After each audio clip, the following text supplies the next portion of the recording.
Taxand Tax Updates. Disclaimer: the following information is intended only to be a guide. It must not be relied on in or applied to specific situations without previously seeking proper professional advice. The use of book value in corporate restructuring. One strategy used in order to improve the competitiveness and operational efficiency of a company is by restructuring, which can be done through a merger, consolidation, expansion, or acquisition of a business. However, if the company undergoing a restructuring process does not pay attention to related tax provisions, it may result in a significant tax burden on the taxpayer. Income tax aspects. Tax provisions stipulate that taxpayers must use the market value for the transfer of assets in the context of a merger, consolidation, expansion, or acquisition of a business. However, the taxpayer may use the book value after obtaining approval from the Director General of Taxes. To obtain an approval for the use of the book value, the taxpayer must A. Submit an application to the DGT in no later than 6 months after the effective date by attaching a statement letter containing the reasons and objectives. B. Meet the business purpose test requirements. And C. Obtain a fiscal statement letter from the DGT. The requirements of the business purpose test are met if A. A strong business synergy is created while the capital structure is strengthened and is not carried out for tax avoidance. B. The business activities of the taxpayer who transfers the assets are still ongoing until the effective date. C.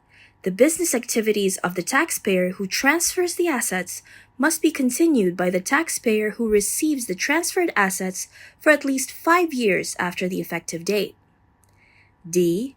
The business activities of the taxpayer who receives the assets continue for at least 5 years after the effective date. And E. The transferred fixed assets are not transferred by the taxpayer who receives the assets for at least 2 years after the effective date, unless the transfer is carried out for the purpose of increasing company efficiency. Assets that may use book value are assets that have been transferred on the effective date, and the book value used is the book value on the effective date. The following are conditions for mergers, consolidations, expansions, or acquisitions of businesses that may use book value. A. Business merger. The merger of 2 or more domestic corporate taxpayers whose capital is divided into shares by transferring all assets and liabilities to one of the corporate taxpayers who has no remaining fiscal loss or has a smaller remaining fiscal loss, and dissolving the corporate taxpayer who transfers the assets and liabilities. Or the merger of a legal entity overseas with a domestic corporate taxpayer of which capital is divided into shares by transferring all assets and liabilities of the legal entity abroad to that domestic taxpayer whose capital is divided into shares, and dissolving the legal entity abroad that transferred the assets and liabilities. B. Business consolidation. The consolidation of 2 or more corporate taxpayers whose capital is divided into shares by establishing a new business entity in Indonesia and transferring all assets and liabilities to the new corporate taxpayer and dissolving the consolidated corporate taxpayer. Or the consolidation of a legal entity abroad with a domestic corporate taxpayer whose capital is divided into shares by establishing a new business entity in Indonesia and by transferring all assets and liabilities to the new business entity, effectively dissolving the consolidated legal entity overseas and the domestic corporate taxpayer. C. Business expansion. 1.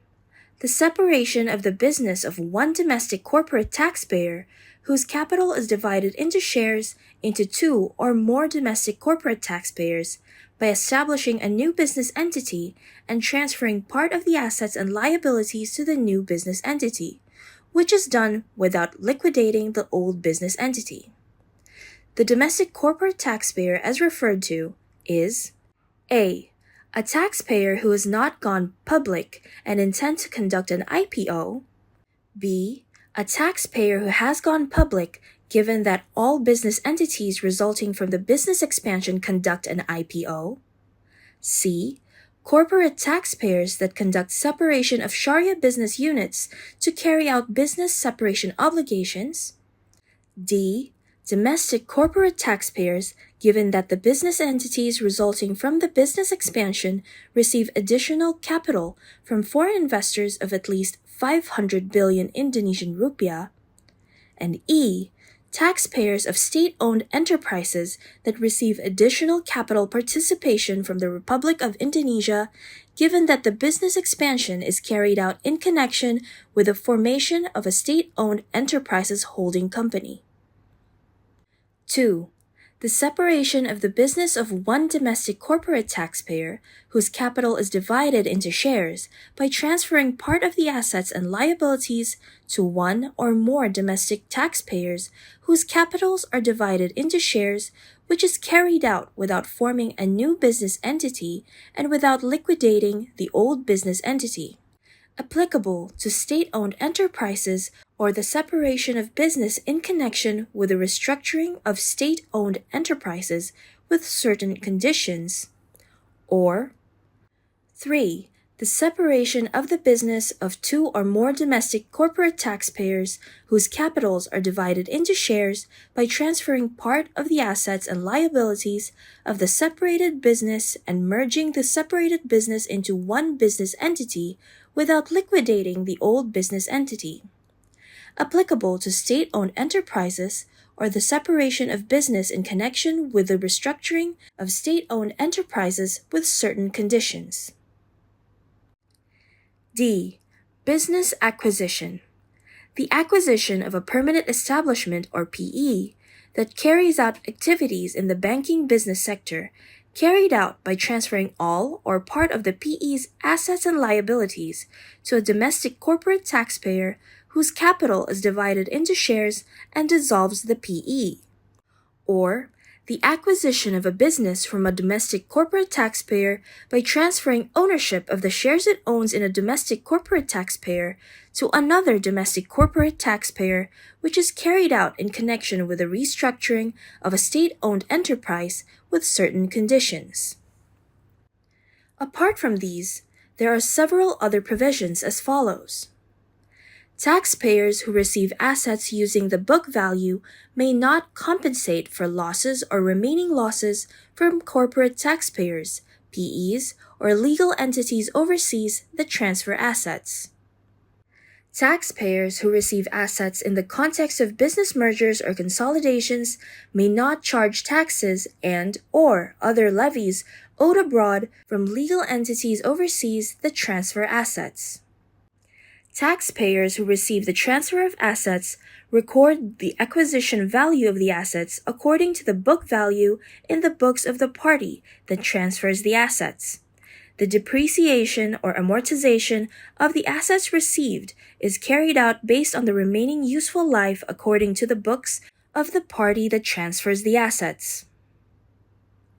The recording of debts and receivables between taxpayers who transfer assets and taxpayers who receive the transfer of assets is carried out by offsetting each other so that no income and costs are recognized for the write-off of receivables. The amount of Article 25 income tax installments for taxpayers who receive assets is not less than the total of the Article 25 income tax installments from all related taxpayers. If there is an increase in business, the amount of Article 25 income tax installments is recalculated according to the applicable provisions. The settlement of income tax for the current tax year through payment, withholding, and/or collection of income tax from domestic corporate taxpayers and PEs that transfer assets before the effective date can be transferred to the settlement of income tax for the current year from the taxpayer who receives the transfer. The tax rights and obligations of taxpayers who transfer assets before the effective date are transferred to the taxpayer who receives the transfer of assets. If the use of the book value is disapproved, or the DGT revokes the decision to approve the use of the book value later, then the value of the transfer of assets is recalculated based on the market value at the time of transfer to calculate the income tax payable.